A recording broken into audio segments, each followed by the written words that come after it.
FD के नियम में बदलाव, टर्म डिपॉजिट या फिक्स डिपॉजिट रूल्स में बदलाव किया आरबीआई ने, चेंजेस किए आरबीआई ने। तो changes in FD rules, changes in FD rules. Okay, एक बैकग्राउंड जानते हैं। जैसे अब जब बैंक में आप डिपॉजिट करते हैं अमाउंट, जो लोग बैंक में कोई जाके पैसे जमा करता है तो जमा कर सकता है, कई प्रकार से हो सकता है जमा। ये हो सकता है वो अपना सेविंग अकाउंट खोले, यहाँ पर बचत खाता खोले, यहाँ पर वो अपना जाकर, हो सकता है वो अपना करंट अकाउंट या चालू खाता खोले, यहाँ पर करंट अकाउंट खोले। यहाँ पर दोनों में अंतर क्या होता है? करंट और सेविंग में, सेविंग में इंटरेस्ट मिलता है, करंट में इंटरेस्ट नहीं मिलता है आपको, ठीक है। सेविंग में इंटरेस्ट मिलता है, ब्याज मिलता है लोगों को, और करंट में ब्याज नहीं मिलता है। करंट अकाउंट पर कोई इंटरेस्ट आपको बैंक नहीं देता है, ठीक है। सेविंग खाता एक हो सकता है, सेविंग खाता इसको कहते हैं फिक्स डिपॉजिट, एक डिमांड डिपॉजिट। एक होता है मांग जमा, डिमांड डिपॉजिट, और एक होता है आपका सो कॉल्ड एफडी या फिक्स डिपॉजिट या टाइम डिपॉजिट। दो नाम होते हैं, सावधि जमा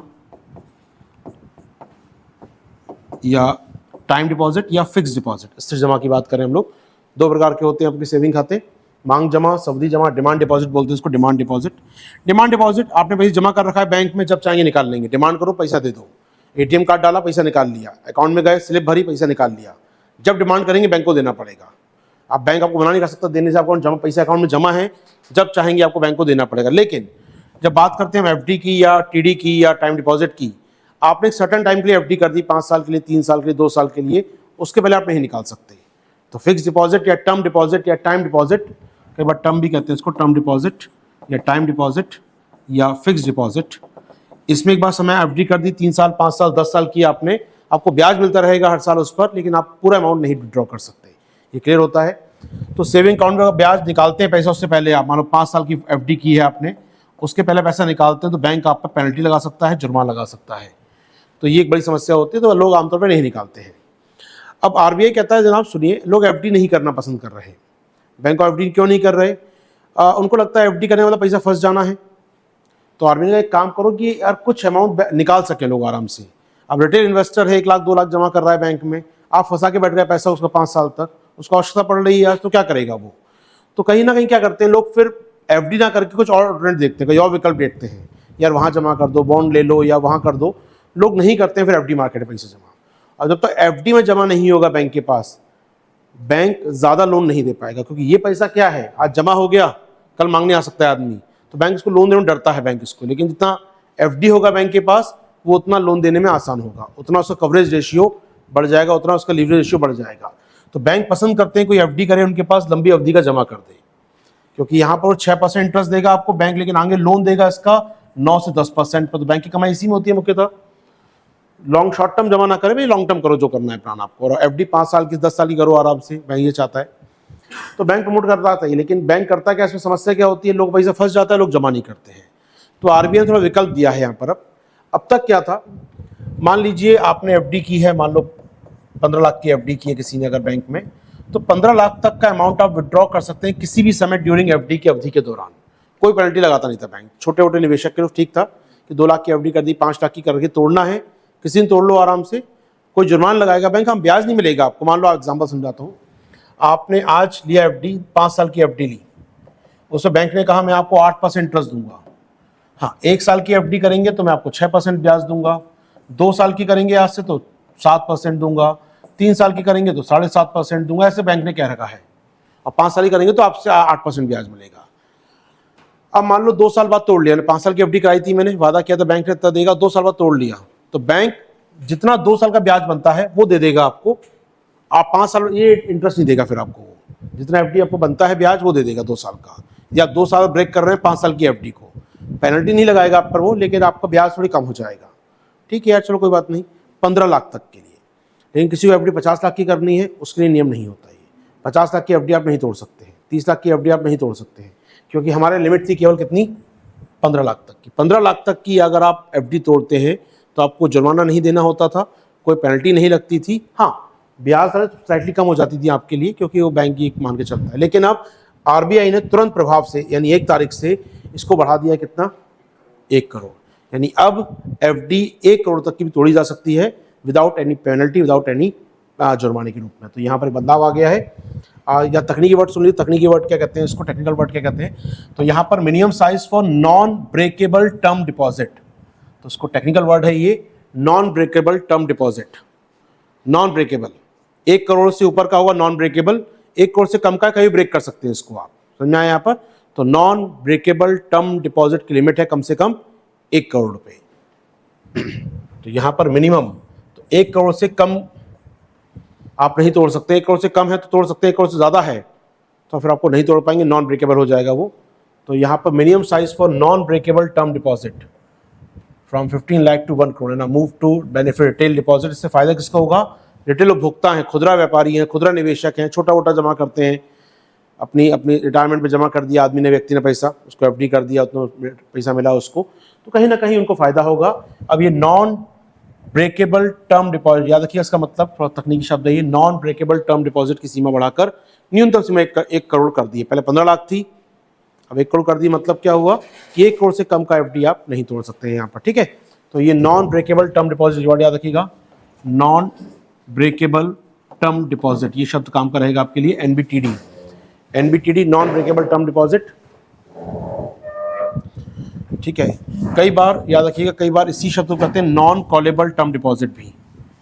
तो नॉन ब्रेकेबल टर्म डिपॉजिट को ही कहते हैं हम लोग non callable term deposit. Call नहीं कर सकते आप, आपने पैसे जमा कर दिए, कॉल नहीं कर सकते आप 1 करोड़ से अधिक का है तो। 1 करोड़ से कम का है, जब चाहो कॉल कर लो। कॉल मतलब आपने जमा किया है, आप मांग सकते हैं पैसा, डिमांड होगी आपका।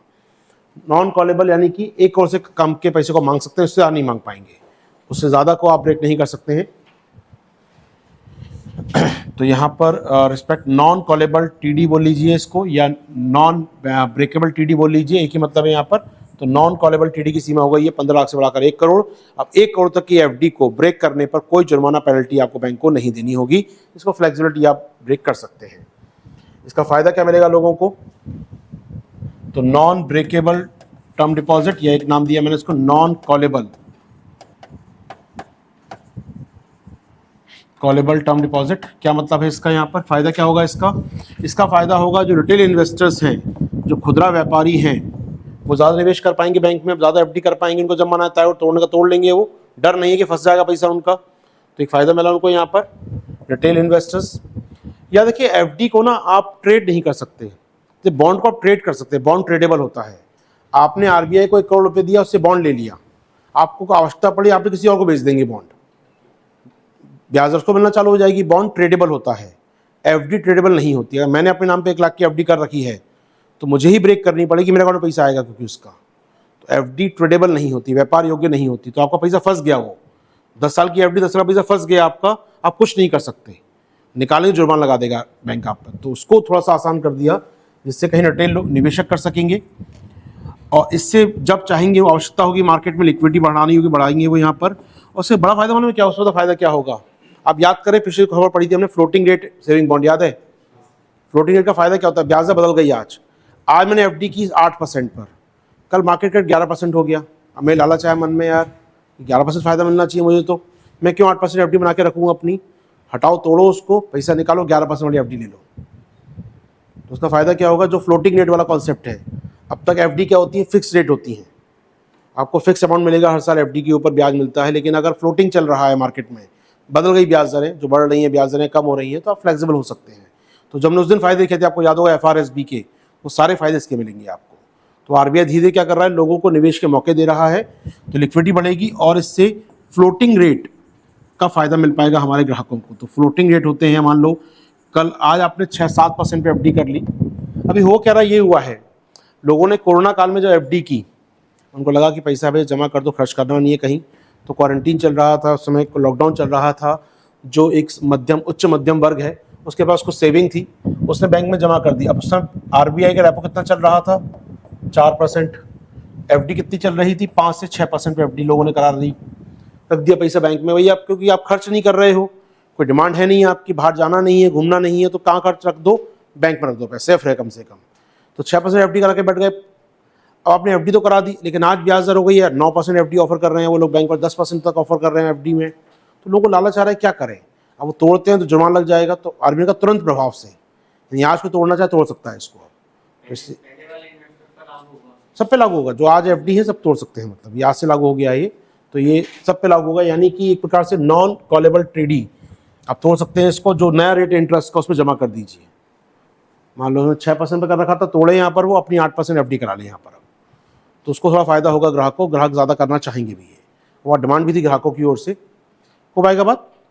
चलिए, तो उससे हो क्या रहा था, समस्या वही आ रही थी कि लोग एफडी में निवेश करना बंद कर रहे थे धीरे धीरे। उनको लग रहा था यार पैसा मिलता नहीं है यहाँ पर, हम क्यों निवेश करें, तो लोग एफडी में निवेश करना कम कर रहे थे। हो पाएगा टॉपिक तैयार हमारा ये।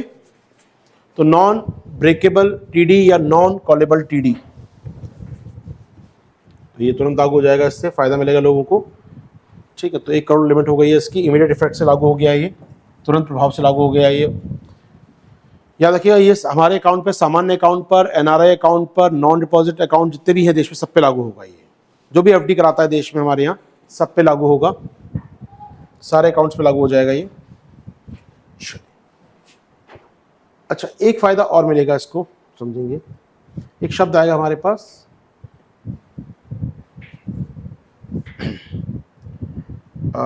एलसीआर को जान लीजिए। एलसीआर क्या होता है? एलसीआर, ये शब्द काम का है आपके लिए, लिक्विडिटी कवरेज रेशियो, एलसीआर, ये टेक्निकल वर्ड निकलेगा इससे। तरलता कवरेज अनुपात, liquidity coverage ratio, LCR. One line समझिए क्या होता है एलसीआर। एलसीआर इन सेंस कि ये बैंक के कंसर्न में आता है। मान लो बैंक ने किसी को उधार दे रखा है, उधार दे रखा है बैंक ने, ठीक है। अब एक तो होता है कि आपको सुना होगा सीईआर, जितना आप रिस्क में उधार देते हैं उसके बदले आपको बैंक को एक अमाउंट बैकअप रखना, प्रोविजनल अमाउंट रखना पड़ता है अपने पास, होता है सीईआर। एलसीआर हम देखते हैं कि रेशियो, कि बैंक के पास कितनी एसेट्स हैं, हाई क्वालिटी एसेट्स कितनी हैं, हाई क्वालिटी लिक्विड एसेट्स कितनी हैं। मतलब क्या है एचक्यूएल? हाई क्वालिटी लिक्विड एसेट्स शब्द होता है उच्च गुणवत्ता वाली तरल परिसंपत्तियां कितनी होती हैं। जो कैश है बैंक के पास, वो होती है हाई क्वालिटी लिक्विड एसेट। जब चाहोगे कैश है वो आपके हाथ में, वो लिक्विड है। बैंक के पास कोई, मैं कहता हूं ऐसा पैसा पड़ा है या गोल्ड रखा है बैंक के पास, या बैंक के पास कोई बॉन्ड रखा है जो तुरंत बेच के पैसा आ जाएगा। मतलब कहते हैं आपको शायद पढ़ा हो आपने टीयर 1 टीयर 2 कैपिटल। हाँ, बेसिक नाम से बोलते हैं टीयर 1 कैपिटल। टीयर 1 कैपिटल क्या होती है? ऐसी कैपिटल जो आपके हाथ में जब चाहे कैश यूज कर सकते हैं, हाईली लिक्विड होती है वो। बेसिक में कहते हैं टीयर 1 कैपिटल हम लोग। टीयर 1 पूंजी वो पूंजी होती है बैंक के पास, या वो परिसंपत्तियां होती हैं जिसे बैंक जब चाहे कैश में कन्वर्ट कर सकता है। ये तो कैश जमा है वो तो है ही है। बैंक के पास गोल्ड रखा है, जब चाहे बेच के गोल्ड पैसा ले आएगा वो। बैंक के पास कोई अच्छे बॉन्ड रखें, जब मार्केट बेचेगा तब पैसा मिल जाएगा उसको। गवर्नमेंट सिक्योरिटी रखी है बैंक के पास, वो सब चीज़ें क्या हैं, वापस करेगा तुरंत पैसा आ जाएगा बैंक के पास। इन्हें कहते हैं हम लोग लिक्विड एसेट्स। और हाई क्वालिटी लिक्विड एसेट जो तुरंत कैश में, मतलब बिना कुछ करे कैश में कन्वर्ट हो जाए। कई बार किसी बात है कैश कितना रखा है बैंक के पास, तो एचक्यूएलए, बैंक के पास कितना कैश है, कितनी परिसंपत्तियां हैं बैंक की ये, ठीक है।